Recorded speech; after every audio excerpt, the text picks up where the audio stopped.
when fighting for a cause, we can use the power of art to amplify truth and empathy. And that is what we call artivism. Hello, hello, hello, and welcome to another episode of Dada Next Door. Thank you for joining us yet again. And as you know, this is the podcast where we talk about all things artivism. We showcase amazing raw talent. We display the strides that are made when art and activism come together. And we go a step further to highlight the incredible, phenomenal women who are at the forefront of social revolution and challenging the status quo every single day.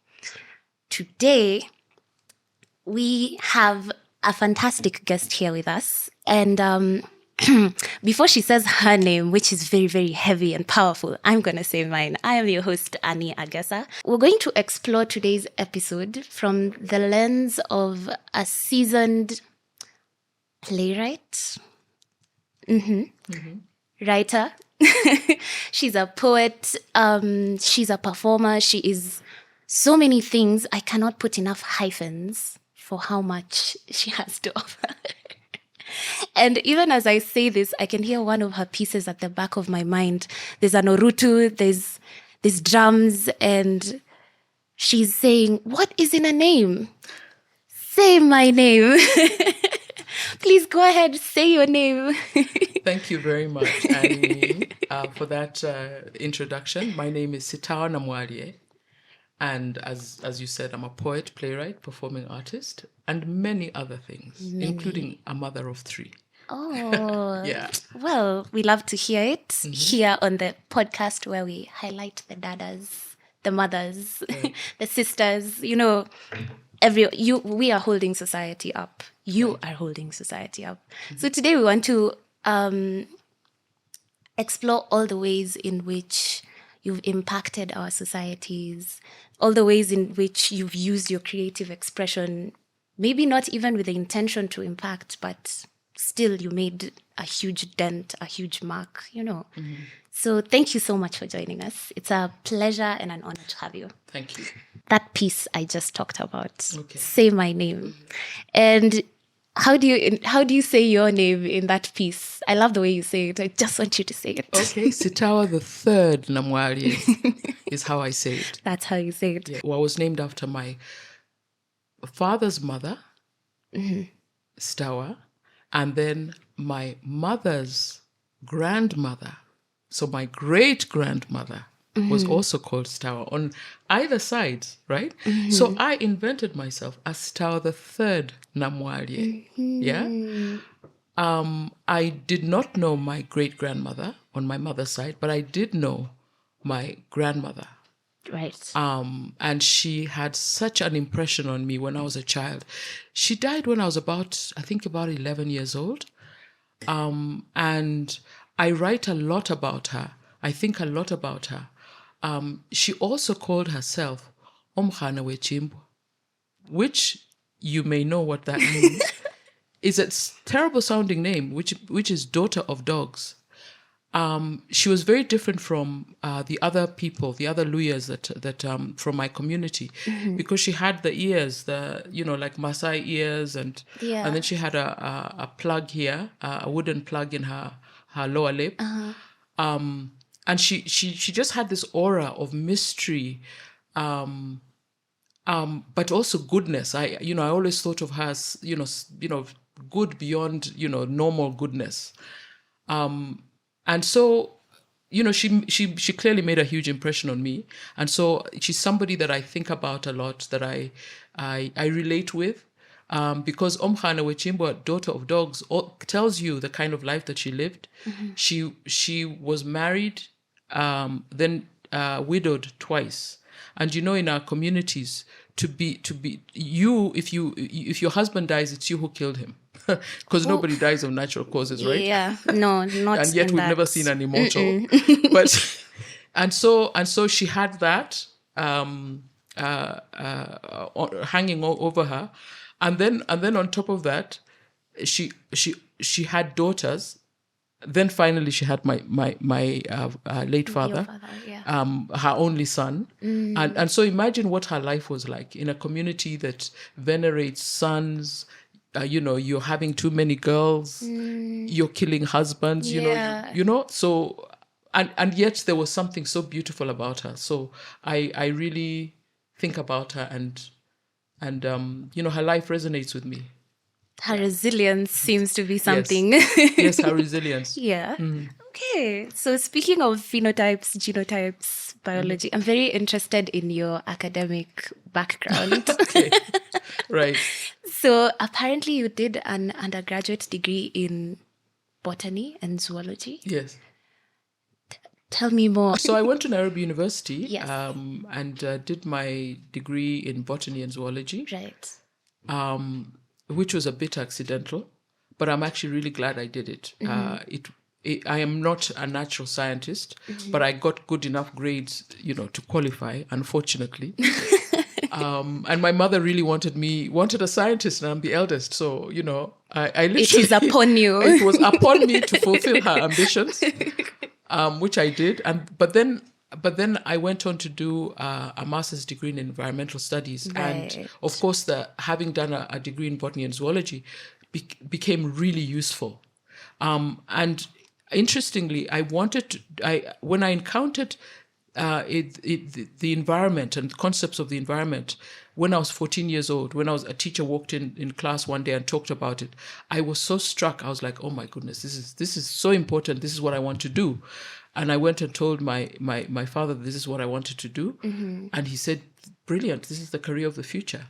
And indeed, I went on and got a scholarship to do to study at Clark University in Massachusetts. Right. And got my master's degree, and then came back and worked in that area for a little while. Okay, so I'm trying to find out how performance arts ties into all this. Okay. Lead me there. Okay, so when I became a performer, of course, all my friends said, it's about time. This is what you always do, right? So you'd been doing this for a while? No, not really. I mean, I would tell stories in a dramatic way to my friends, and then I did a little bit of acting when I was at school, like we all do, but that was not a place I was going to go. Yeah.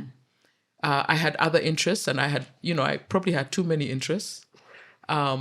And the world of ideas is something that really captures me even now.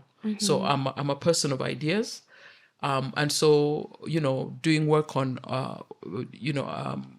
environmental issues, working in the development industry, really fed that aspect of me, because it's an endless, huge area. So you're going from the environment, natural resource management.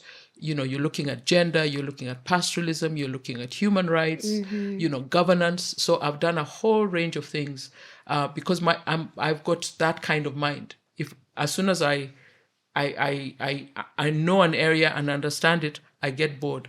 I need to find a new challenge. You need more fuel. I need more fuel. I need to find a new challenge. And so I do that. And writing is brilliant because it is very challenging. And it's endlessly challenging. So I don't think I'll be moving from this area soon.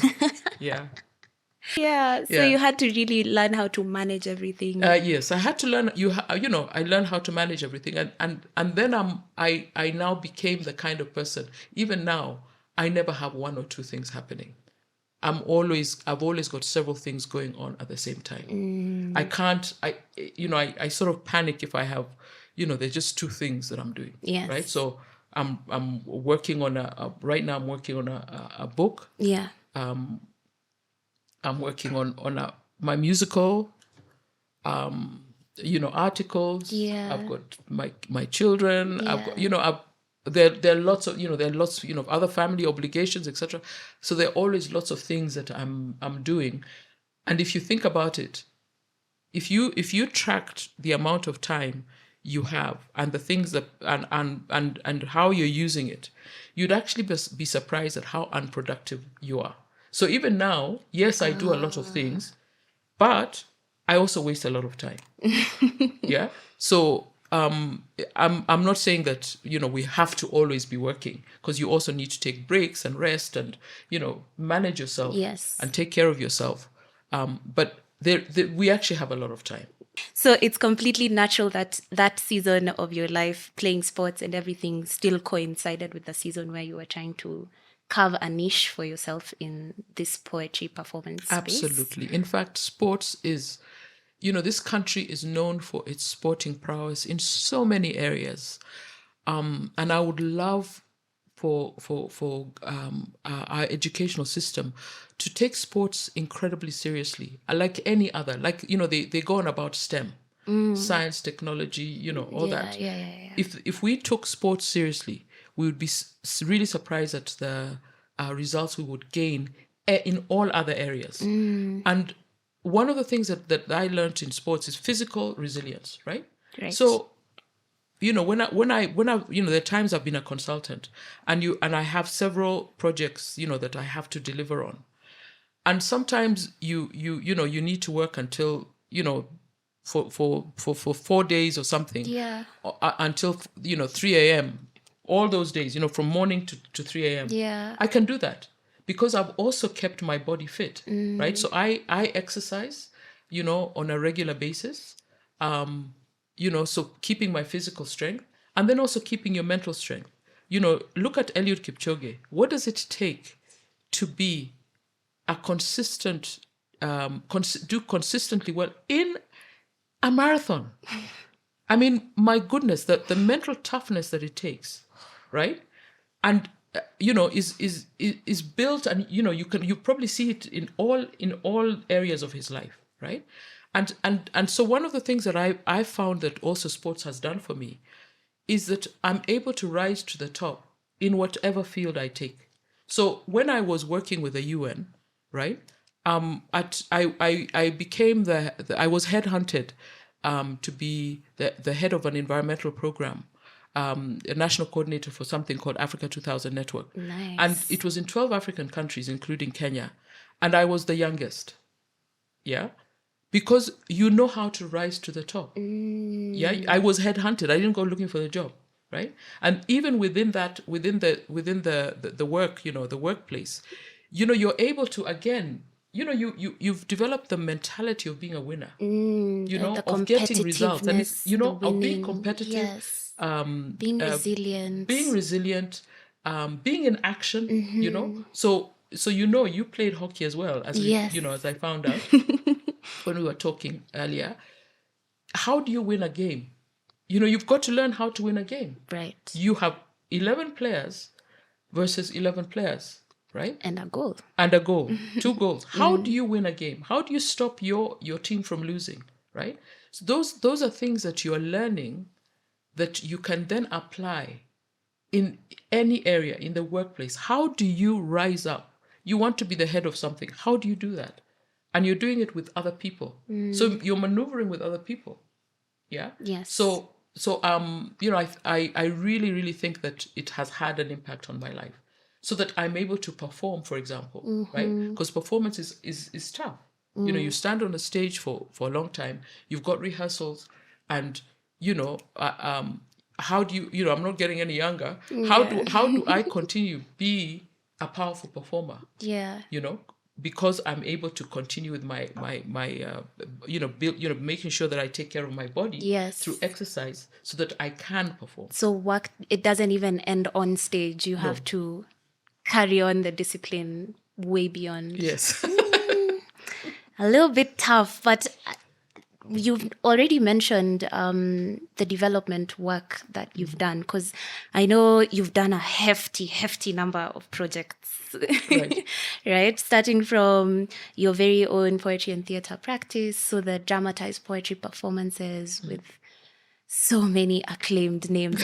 Where do I begin? Cut off my tongue. Of course, I was going to begin there. Right. That was my first one. It was the first one. And then there was Silence is a Woman. Yes. That the names already are so captivating. And there was Room of Lost Names. There was your project with Sir Mohinder, Dylan, yes, Mohinder Dylan. rest his soul. Yes. And you've done so much else, and you've also mentioned your work with the UN. I think you've done some work with the World Bank. Yes, I have. And so much other consulting work. Would you tell us more about the broader impact, the larger scope of, the work that you are doing and what you hoped it would achieve? I'm really interested in development. I'm interested in Africa. I'm interested in the fact that we are the richest continent in the world when it comes to natural resources, and we have the poorest people in the world. And for me, that is just terrible. It's something that is very hard to accept. And so when I finished my degree, my master's degree, I was clear I was coming to work in development because I wanted to make a difference. I wanted to help uplift people, and I started on that path, and eventually got to manage a project in which I was a donor, and I was I would receive projects that were from communities around the country. Working on environmental issues, and I would go and meet with them, provide some technical assistance, and then provide the money as well, which was really exciting. As a donor. Exactly. And there was, water projects. There was livestock, people wanting livestock, energy projects. There was this incredible project in Pokotland where they recovered water harvesting system where they're able to take water from a valley and bring it right up onto a hill. It's a traditional system which is just so amazing, and I'm really proud I was able to support them to do that. And there was the Kipepeo. There's the project at the coast called the Kipepeo, the butterfly farming project, which is one of the ones I helped get off the ground. There was introduction of of coconut wood in furniture, which you can see today all around, and right, that was one of the alternative. initial projects I supported. And I remember I had a committee, and I had to convince them, because most of us, even I, thought that for some reason coconuts are very fibrous, Yes. but they're not. It's like really hard wood, and they are it's very, very hard wood, and you actually need a different kind of equipment, because they break the normal equipment that you have for other wood. Yeah. And then also they're not affected by insects, so they're really hardy. And then I discovered that most of the coconuts at the coast, this was in the 90s, in the last century, the 90s. I discovered that most of the coconuts were new. I mean, they had reached coconuts live, I think, for 80 years or something.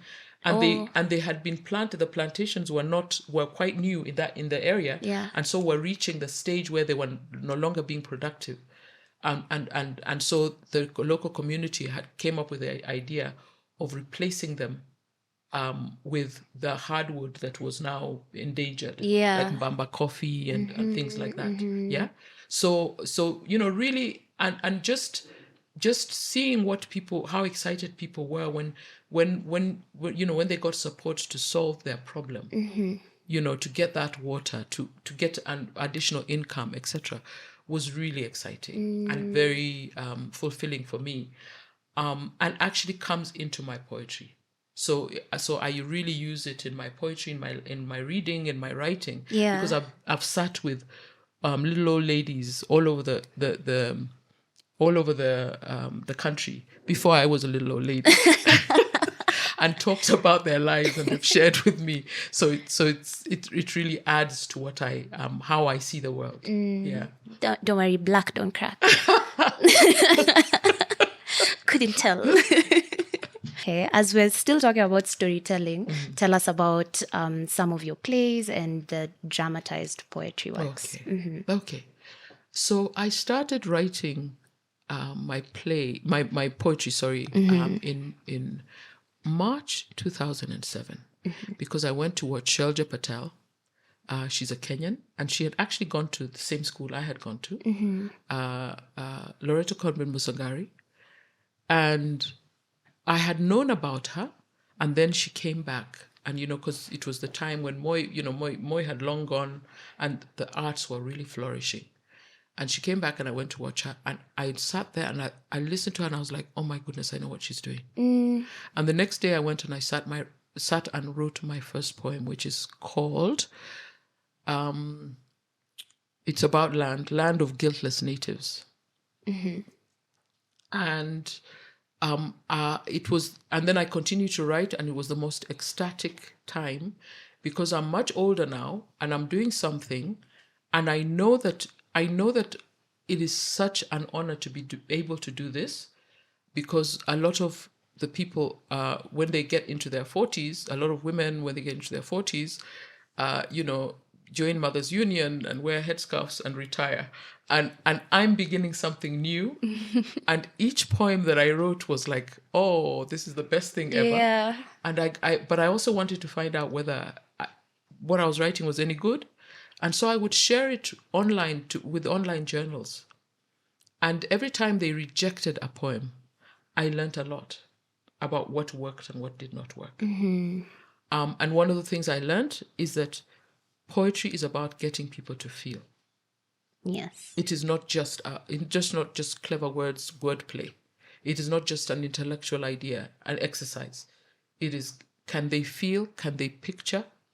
And so I continue to write and share. Elicit empathy. Yes, create empathy, understand something, insight. So I continue to write and write and write, and and again, it was a flourishing time for the arts. And I'm sharing it in groups. And before that, when I first started, there were all these poetry events. Kwani was there. Yeah. Story Moja had just started as well. And I would go and I would sit, waiting for a chance to, share my new poem. Yeah. And, I'd sit there, and then, the established poets would come and do their thing. And then the organizers would say, well, anybody else in the audience would like to come, and I'd jump up and I'd say my... Was this still in 2007? Yes. Any chance? Any chance. And I'm, driving around, chances to share my poetry, and I'm sharing my poetry. And then I'm also listening to see how is the audience reacting, because a poem is like a song. You can hear the wrong notes when it's hitting an audience. Just by yourself, you can't. Yes. It's very funny, True. right? True. And so I'm listening, and then I go and I write more, and I'm sharing. My poor family was like, oh my goodness, there she comes again with her new poem. And again. and I'm just having a wonderful time, and then slowly I started to create an existence of myself as a poet. And then in 2008, after the post-election violence had ended, it was about April, May, I went somewhere and somebody asked, who are you, blah, blah, to introduce myself. And I said, I'm Sitawa Namwalie, the poet. Before that, I was Betty Wamalwa, okay? The tennis player and hockey player. Yeah, well, still a win. And then they said, oh, but you must come here and recite your poetry. And so I went and laughingly walked into my friend Muthoni Garland's office, and I said, ha ha ha. I said this and they said that. And she said, sit down. And she called Antonio Sol. Antonio Sol was an intern in Story Moja. Okay. She said, sit down, Anto. Go and tell Anto what you need. Let's agree on the date we're going to have the show. And we agreed on a date, 27th June. And then I got up. We worked on a schedule. We identified the people who were going to the cast. And for some reason, as much as I was joking, I knew exactly how it was going to look. Yeah. I got my musicians. Yeah. Playing, Kenyan instruments. Yeah. I call them Kenyan classical instruments. Okay. The, Nyatiti and Orutu and, etc. Yes. And we started rehearsals. That got serious real quick. It got serious real quick, like in 2 seconds. Yeah. Absolutely. And so we started our rehearsals, and I got a bunch of my friends. And it was after the post-election violence. And so Muthoni and I decided we're going to have a cast that is different ethnic groups that represents Kenya. And so we got a cast from different ethnic groups, including Muindi, including, Mzungu, Kenyans, etc. And then we had our first show, and we had no idea. We charged people money apparently, which was beyond what people normally charge. Oh, So it okay. was 500 bob, and we filled the Ramoma gallery. People came, we filled the Ramoma gallery, and I had no idea that I wrote that I have that my work is very humorous. And I stepped on stage and I said, otherwise, and the whole place exploded with laughter. That's an extremely Kenyan thing to begin with. Exactly. Why are you finding out you're funny while you're already on stage? On stage, exactly. Otherwise, everybody explodes in laughter. And it was a rollicking, exciting show from that minute to the end. People came because they were our friends. And because they're like, we've got to, I suppose we've got to support these people. I mean, we don't have a choice. Claiming to be a poet. Who are these women? These middle-aged, most of us were middle-aged women, right? And we then, they came with a plan to, some of them came and told me later on, we came with a plan to make sure you saw us, then we would leave and go and have a beer, and then we'd come back and pretend that we'd sat through the whole show. I said otherwise, and they never left. That's how it began. Then standing ovation, amazing standing ovation. Then we thought to ourselves, maybe that was a fluke. And so we did it again in August, but this time at a larger venue, at the museum, the Louis Leakey Memorial. Yeah, the auditorium. And filled it again. And in that show, there was somebody from the Hay Festival in the UK, and they said, you must come. And so the next year, Mudhoni and I took a cast of 11 people to the UK, and we performed in 4 venues to standing ovations, regardless of who was in that audience. Yeah. We said things and people would laugh at the same places. And I was like, what's going on? I still don't know. You're still trying to find out? I'm still trying to find out. Well, did Kenyans come to these shows when you were out in the UK? Absolutely. Lots of What's Kenyans. been really exciting, we had a lot of Kenyans coming. And so even now I meet people who came to those shows. Yeah, so way after I've been meeting them, they come, I meet them, and they're like, I was at that show at Stanford Theatre. Yeah, it's really exciting, yeah. Is it correct to say that most of what you create and write is contemporary? Because you're not limited by, you're not limited to a specific subject, to a specific, thing that's happening. But if it's happening and you have something to say about it, you go for it. Is it correct to say that? That's very astute. She said it's astute. So yes, it is. I don't limit myself to subjects or anything. Things that I'm interested in, things that are happening around me. Yes. I will write about them. I think about them. I think one of the things that I'm really grateful for is my curiosity. Is that even from when I was a young child, I was very curious, and it's never left me. Ended. I got into a lot of trouble because of my curiosity. I've got a story actually that was published in Lolwe called "The Doll Thief," which you can read, and sometimes I'm so horrified about the things I reveal. But you can read that and see what happened when with the initial curiosity. We'll make sure to leave a link in the description. Exactly. Yeah. But yeah, I think being curious, maintaining it, feeding it, not just passively, actively feeding it, is something that is something that will be valuable for you and keep you going for a long, long time. Right. Yeah. So since then, what messages at the beginning of your career?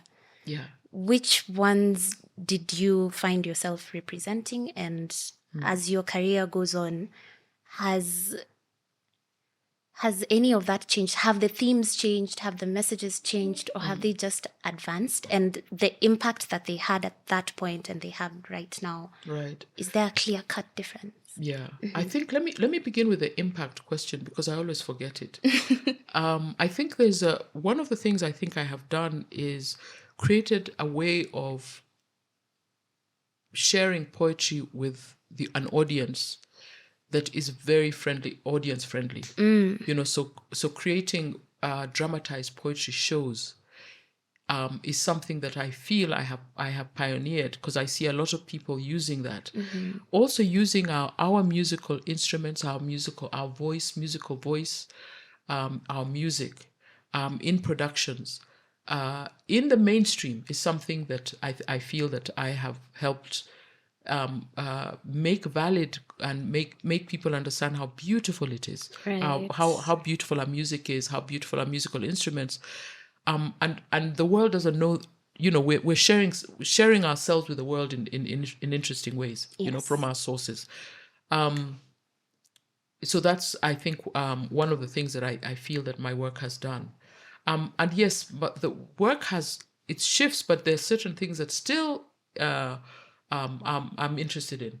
So you can see Cut Off My Tongue is really about the Kenyan identity, the Kenyan, how we created, what we've done to ourselves, both positive and negative. Historical injustices that are still lingering, which we refuse to deal with. Yeah. So it's going to produce the same results, maybe bigger, maybe smaller, all the time. And so that remains something that I still engage with and still needs to be engaged with. Right. Until there is a shift. I think then the other thing, right now, I'm one of the things I'm working on, interestingly, is a show called, which will be happening next year, on relationships and love. It's called Stories from the Capital of Broken Hearts. Yeah, cool, isn't it? It already sounds sad, but it sounds really, really Right. cool. And it's about our relationships. And then there's another one that the musical is that I'm again working on translating the words into music and preparing it for stage. Is called Escape, and it's actually about a young man who comes from Dandora, and a rite of passage for young men in Dandora is they enter a life of crime. Yes. There are few other opportunities, so they have to enter a life of crime.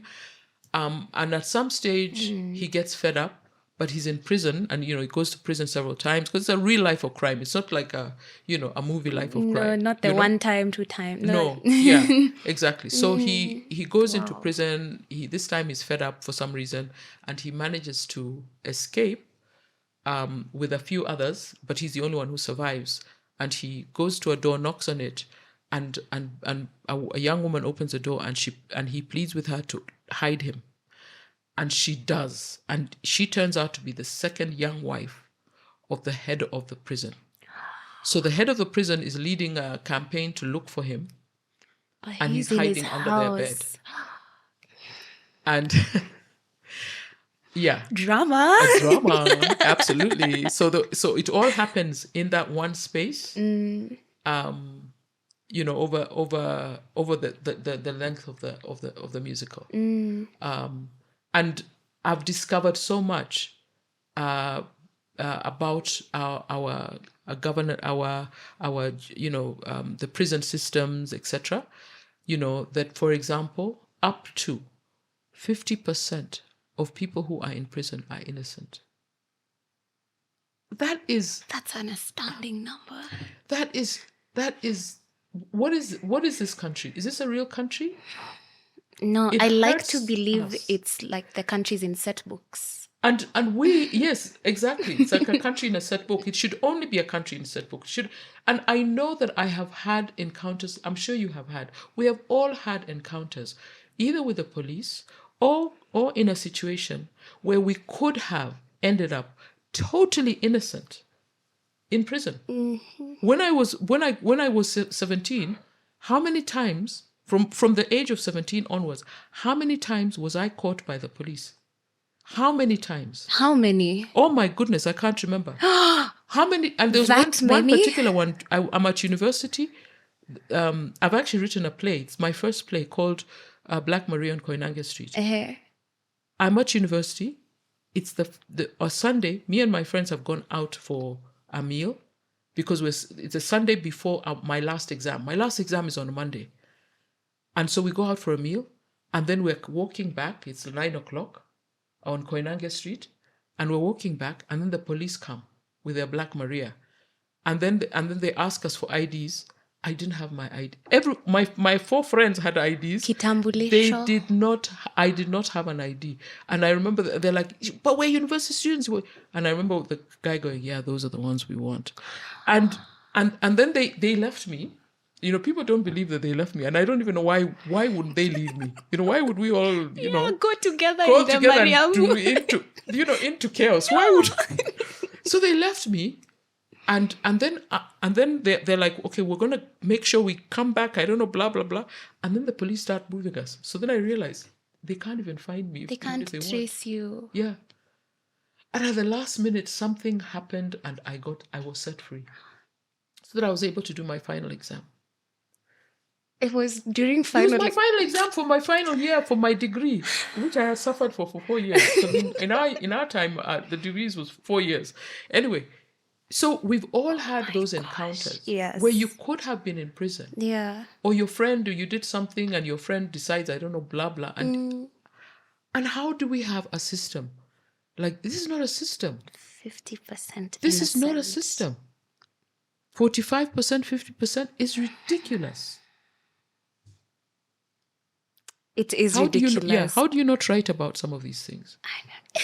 Literally, Because how can you not? Exactly. People know. Yeah. But so art is a powerful tool. So hopefully. Yeah. Can you tell if there was a difference, like, let's say the Moi era and then now the Kibaki era and then right now? Would you say there's a difference in how maybe the ease of performing or what was being talked about? Oh, yeah. Or let's start with the Kenyatta. I did say I was a little old woman, so let's start with the Kenyatta era. We start with the I did say black don't crack. Let us start with the Kenyatta era, right? Because and having met Kenyatta, because I was on the sports team. Right. And we did really well, and so we had Thank you for all the wins for the country, by the way. Thank you. Okay. We were flown to Mombasa to have lunch with him, and then 2 days later he died. It was extraordinary. Well, yes, of course, it during the Kenyatta era. Okay, I was young, but it was clear, Ngugi wa Thiong'o, etc. were in trouble because of their arts. Right. Yeah, right. So it was not a free environment at all. Right. It continued like that during the Moi era. Again, Ngugi wa Thiong'o and so forth, and Michere Mugo. A lot of people had to flee the country because of being artists. And I'm sure that it had an effect, because I still remember the experience of having a vice in your head, of having to be very careful, because you never knew who was around you. They could, you say one wrong thing, and we watched people disappear, Nyayo House, be tortured, be killed, etc. So it was real. It was not like, you're a coward. I don't know. No. Yeah. And the impact of it was in your head. Yeah. It's literally, I can still feel the vice that used to be there, and you'd go like, if I would demonstrate it, it was like, you can't move this way, you can't move this way. You can only move around in a very narrow place, right? In your mind. Yeah. So that doesn't work for being an artist. The kind I want to be, it doesn't work. When Moi left and then Kibaki came, there was literally like an overnight explosion. There were festivals and writers and new writing and new, all sorts of things that were happening, in terms of in the artistic world. And I'm not surprised that I became an artist then, because there was freedom. There was this wide open space where your mind can roam. Like literally, your mind is like this. Your mind can roam now. Yeah. There's room. There's room. You can say whatever you want to say. Cut off my tongue. When some people came to see it, they were like, you're going to be in trouble. You're going to be in trouble. Yeah. Because a lot of the things that I wrote and we performed, people actually got you detention in the previous regimes. Right. Yes. So and then also and obviously the people got in, some people got into trouble. There are activists who were killed. Yeah, This definitely. Willie, that lawyer. Yeah. It was very tragic. But on a whole, it's been a freer place. And I think the other thing that has really helps is social media, because we didn't have social media. We had very limited ways of getting information, and it was controlled by the government. And they knew this is really important for us to control it, so they did. And so your people are controlled. You can't get you only have a few channels which are again controlled by the government, Yeah. and even the ones that are not, like the Nation, etc. There are places they can't go, right? Yeah. And so you can't really get alternative perspectives out there.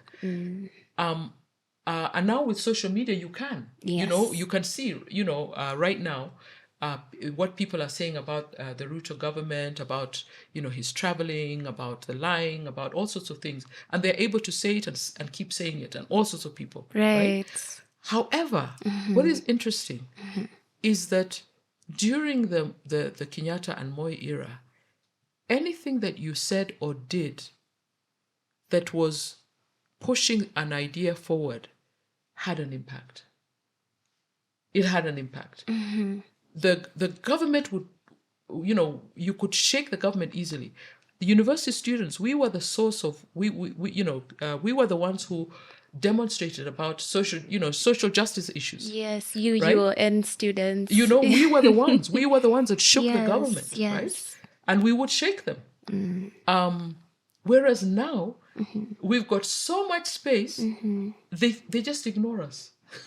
So people, things that would have shaken and made them do something else, they just it's not the same level. It's not the same level. It still works. I'm not going to say that it doesn't, right? Right. It still does work, and we still need to speak up, right?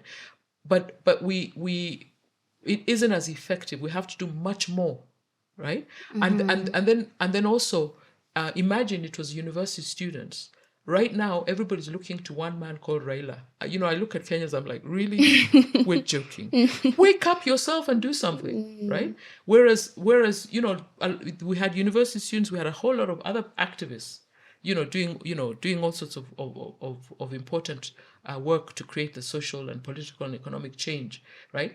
Now there's much more resistance, and we're like, Raila, help us. Yes, help we're us. here. Yeah, we said bad things about you. But we didn't mean it. Help us. So as it's quite humorous, unfortunately. Yes. Oh, yes, and unfortunately.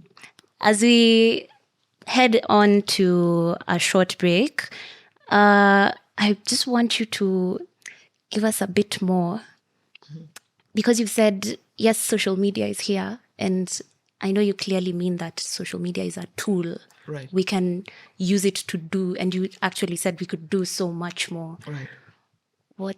How much more can we do? What do you think we can do? I think it's so limitless. Look at what happened in 2017 when CNN started to pretend that we were going to be violent and claim and make all those, those claims, and Kenyans on Twitter went for them, and I think the deputy, the second person in command of CNN, actually came to Kenya to apologize. Yeah, to Kenyans on Twitter. Can you imagine that we were able to do that? There's been so many instances. There's been individual, people supporting others when they are in some sort of financial crisis. Remember I watched during COVID, for example, a lot of artists were in trouble, and people came out and supported them, financially, giving them what they needed. there's been campaigns that have stopped certain bad policies from taking place. There's been information it flows so easily, but of course it also means that lots of weird conspiracy theories and bad information and the algorithms do their thing. Two sides to a coin. But it is a tool, and people are using it. People are using it, and I think we can become much more creative in how we use it, because it now also extends beyond your national borders. You don't have to suffer the way we used to suffer quietly. You can shout to the world, "Help! My dictator's got his boot on my head." He's or not something. moving. He's not removing it. Yeah. Help me. So I think that there is just a lot of scope. As an artist, I get work from outside. I'm able to, I don't have to be only in the newspapers. I don't, I can get my reach is global, Yes. right? There's a poem that I wrote, which is one of my most powerful poems, called "Names of the Dead." Mm-hmm. And some people saw it. There was a team, a leadership course. These people, and some international leadership course, and they saw it. And then when they came to Kenya, they asked me to perform it for them. And I went. We were in Uhuru Park, where we got our independence. Yes. Uhuru, yeah. And it was extraordinary. And I was standing there with people from Turkey, from America, from Britain, from India, from I don't know. Various African countries, and I'm performing Names of the Dead to them. And I'm like, oh my goodness. A poem has brought you here to me so that I can perform it for you in a very important place in my country. Wow. It's extraordinary. Extraordinary is barely the word. Can we get a bigger word? Is this the poem where you actually mention the names of the dead people at the beginning? Yes, I do. Okay, so if you're interested in more of Sitawa's work, stick around. We will link them in the description. But soon after the break, we have something for you guys to see. This poem is in celebration of the rains and El Nino. And it's called "Sky Leaking Elephants." It rained last night. No, not like that. The meek pissing of a man grown old, drip, drip, drip. This was a tropical storm, sky-leaking elephants, angry torrents of urgency from nowhere, a dramatic, surprising deluge. It rained last night. No, it's not what you're thinking. A placid hushing monotone, the preaching of a pious monk. Tropical rain crashed down, drops the size of ripe mangoes, rocked sense right into my head. Bang, bang, bang. It rained last night. It hasn't rained in a while. Not like this. A tropical torrent soaking parched, thirsting ground right through, emptying floods of gushing water that threatened to free me from my moorings. Wah, wah. Wah.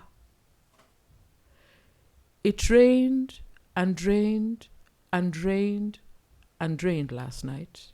Just on time. A tropical tempest releasing life. Whoosh! Whoosh! Knocking tendrils of grass awake.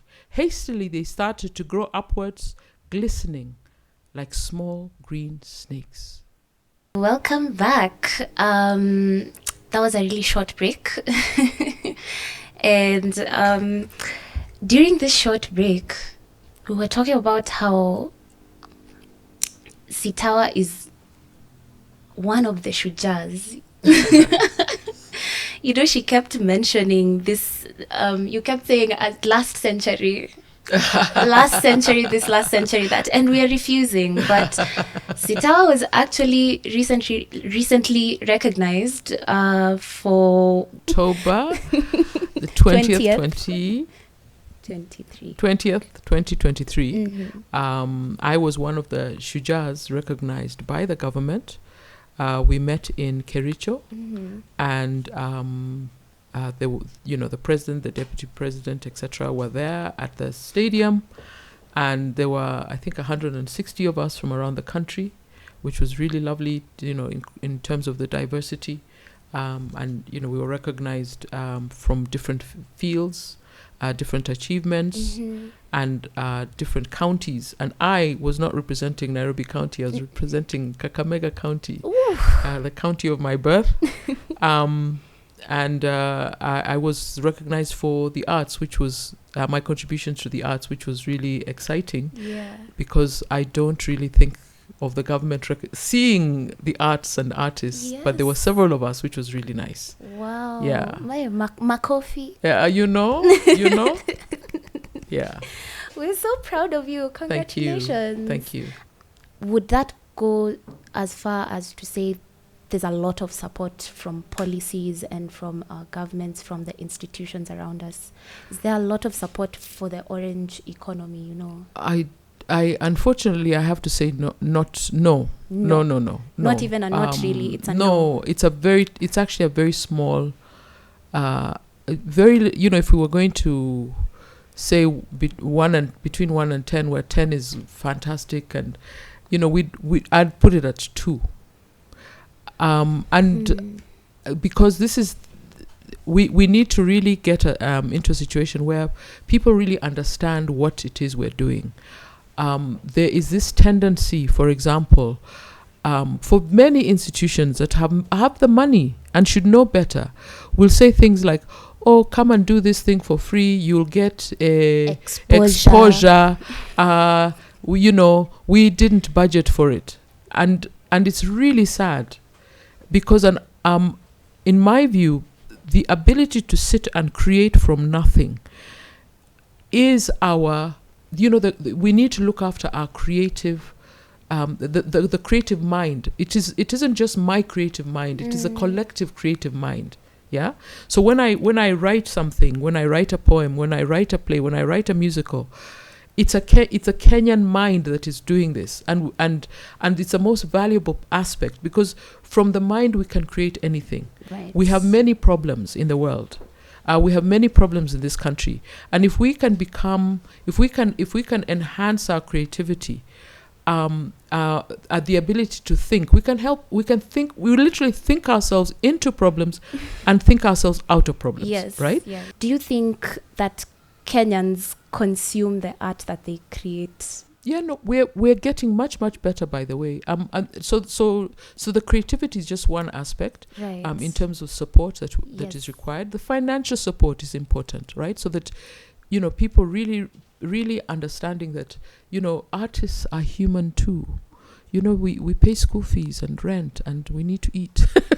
We don't just eat, live on our lovely ideas. And we don't live in our imagination. We don't live in our imagination, unfortunately.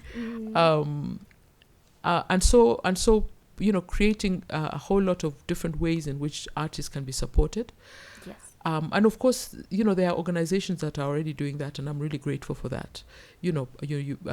Power is one of them. Forum Save, Ford Foundation. There are organizations that are supporting the arts, which is great. Yeah, but we need a whole lot more. And also, one of the other things is the role of the private sector. In many countries, in the West, in South Africa, in Nigeria, the private sector is the one that supports the arts more than any other sector. There's the CSR. Is it CSR or CRS? CSR, right? Where they can allocate money for the arts. So I think that kind of thing needs to happen more. They need to step up and recognize that also is their role. They've got the very often a little bit more than the rest of us to buy that painting, to support that play, etc. So as you speak of this musical that you're preparing for, you have worked with and are working with a couple of notable, interesting artists. How has that experience been for you? I'm working with several artists. Elnez, she is incredible hip hop. She's a wonderful young woman. She's a musician herself. Comes from a family of musicians. She's my composer, the first composer. Then then Eric Wainaina has joined us, and also Mbugwa has also joined us as the other two composers. And then I have a team of young people who are a cast and musicians that are helping bring the musical to life. Ngatia, you know, is one of them. Of course, you all know Ngatia. Liboy, you've seen Liboy. Well. There is also Kendi, Vinny, Vincent Gugi, and then there's been various others as well. And it's a collaborative process, and we sit and I would have produced a musical that was say reached between the 1 and 10 up to maybe 5, but now we're getting to 12. We're going beyond 10. Yes. Because all the brilliant minds, it's for me, it's just magical, because I don't know anything about music. I mean, I know how to dance, I know how to enjoy it, but I don't know how to create it. And so, you take the words, they take the words and they do, and I'm like, whoa. Where did that come from? Where did that come from? And sometimes there's a joke, and the joke turns out to be something, we're putting that into the script. It becomes part of it. It becomes part of the, So, so it's a very creative process, but you also have to be sure, my role also is to make sure that the original vision is maintained. And so, playing the role of bringing all these things back to bringing them back together, and keeping them on the right track. Because of course, with all these different people, it can go anywhere. Yeah. So that's one of the things, and I really wanted to be a Kenyan musical with Kenyan music, and You've done a lot of other mentorship programs, and I think you're very into imparting all the things you've learned from all the many experiences you've had. You have a way of imparting that to other communities, other generations, right. So how is that? What are some of the mentorship programs you've carried on? I really enjoy the supporting young people to grow, because we have such few opportunities for our young people to grow. In the West, they have so many. And so I take that on very seriously. And then also I benefit so much, because as a creative, you don't really age. I've been talking about being a little old woman. I'm not a little old woman, right? So you don't really age. And one of the ways in which you don't age is that you're also, it's a cross-fertilization. You're constantly feeding off and feeding in, and, together, with people from everywhere. So this year, one of the mentorships that I did was with Power, 254. In March, I led a course to raise the poetry writing skills and also the performance skills of 8 young women. And then we had a show, of the work that they had created, that went down really well. Last year, I was with Forum Civ. I did a mentorship for young artists from different genres. And one of the things is when you actually see the impact, because it's when somebody takes it, whatever you're giving, and they take it seriously, and then you start seeing them growing. And that's one of the things that happened with the Forum Civ ones.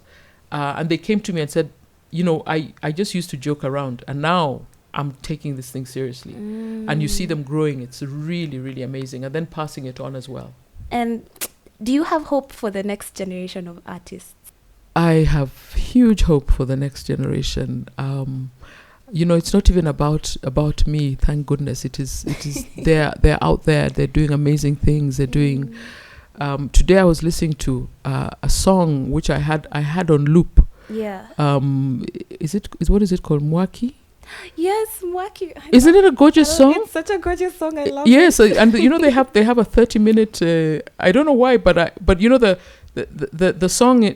The single run is not enough. You're like, say more, and then they have this 30-minute loop thing that I was listening to. I was like, Wow. I know. You can't stop listening to it and you actually want to know more about Exactly. Like, what are you talking about? I have a friend who plays it on repeat every single time. You walk into Mbogwa's house and this song is playing. Yeah, and look at that. I mean, there's so many, there's such a blossoming.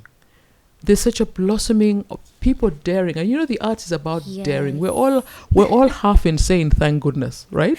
Yes. It's about daring, it's about dreaming it, and then it's about making it happen. And there's so many people doing it. And I'm just excited about the huge avalanche of art and artists that is being created. And you know, we have the breakthroughs already. You know, we've got great films and, you know, theater and festivals and you know, poetry, and you know, of course the visual artists have always been way ahead of us. Yes. Thank goodness. You know, so there's, you know, the arts. I'm the one thing I now know is that I don't know, because there's somebody who is doing something that I hadn't even thought about. Yeah. So I never say I know what the arts are. I always say I am going to discover. I'm always looking to discover and to be interested and to be curious rather than jump to conclusions. Sitawa said, be curious, dare to dream it, and make it happen. Because Eliud said it best, no human is limited. So as we wrap up today's show, I just want us to think about what Ama Ata Aido, the late, said. She thought that African artists are very utilitarian because there's always something that you need to be fighting for, something that you need to be calling out, or something, you know. Maybe that's true. What do you think? Let us know in the comments below, and we'll also leave descriptions and social media handles for you to check out Sitawa's work and so many of the other amazing people that she has linked during this episode. Great. And with that, thanks again. Thank you, Annie. Say bye. Bye. Bye.